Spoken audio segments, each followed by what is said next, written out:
The German prisoners of war were all from Germany. All of them that were in Mississippi County were mostly from Rommel's Africa Corps.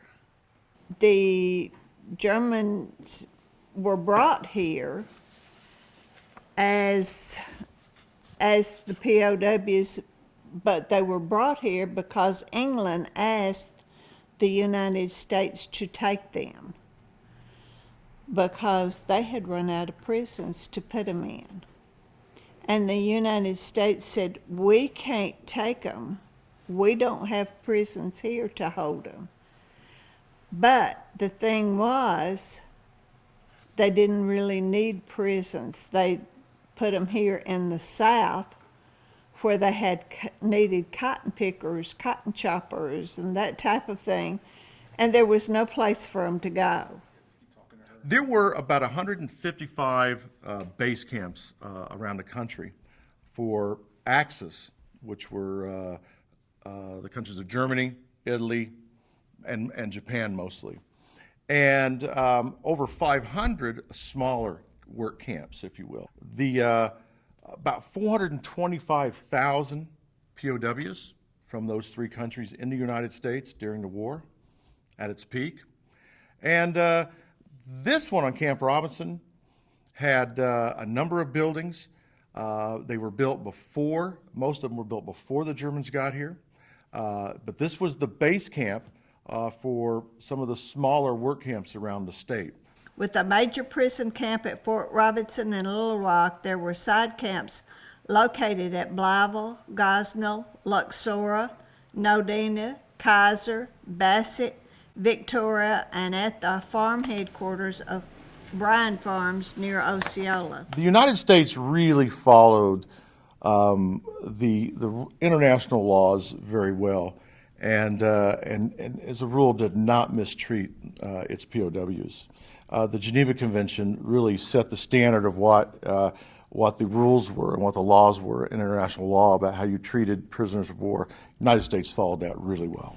The prisoners of war were to be treated not friendly, but I would say civilly. We were told not to be friendly with them, and the reason for that was there were Americans in German prison camps, hundreds of bombers that were shot down over Germany, and each bomber had a crew of approximately 9 or 10 men. One of the most interesting things that I learned about the POWs was that they were glad to be out of the war. There was only one at the camp at Bryan Farms that was not glad to be out of the war. He wanted to be back fighting. So the ones that work with me or for me and in the shop, the gin, and all around, and I work with them every day, but not the same bunch. when they sent out 4 or 5 men to work, be 4 or 5 different men would come out the next day. The German POWs were very good mechanics. They were lousy cotton pickers. They could pick cotton. They did not have to pick cotton as a German POW, but they could pick it and make 10 cents a pound. I think some of the guys that worked with them did develop friendships with the German POWs because, as I said, most of them didn't want to be in the war in the first place. Well, they was there when I came there, and I started working with them the next day. So it wasn't any animosity to me to them, and there was none between them and me. They got along with the people here. They enjoyed meeting the Americans, and so yeah, but as a general rule, most people didn't even know that the German POW camps were here. I told them how to get to town and went to a movie right over here. Told them to come over there, and this movie ticket was 30 or 35 cents, and I told them, take your money and lay it up on a ticket thing, get you 3 tickets, and keep your mouth shut. If you didn't, well, you get shot. They also had a recreation area, so they would do gymnastics, other types of sports that they would do in Germany. They would go out near the barracks and play soccer. And soccer at that time was a game that the United States didn't know. So it was something different to them, and they'd all go watch them play soccer and things. Mary Ann Lechner. She had some of her father's, he was stationed at, or he was a German POW at the camp where my office is now. And so he won awards, and she was in the attic of his home after he died, and she found some of the awards that he had won, and she found the name of our place, and she emailed me copies of all of them. We have here in the museum some of their pictures, some of their artwork, some of their handicrafts. One of the German soldiers had carved one picture that looked like his home in Germany, and the other picture looked like where Rommel's Africa Corps was stationed in Africa.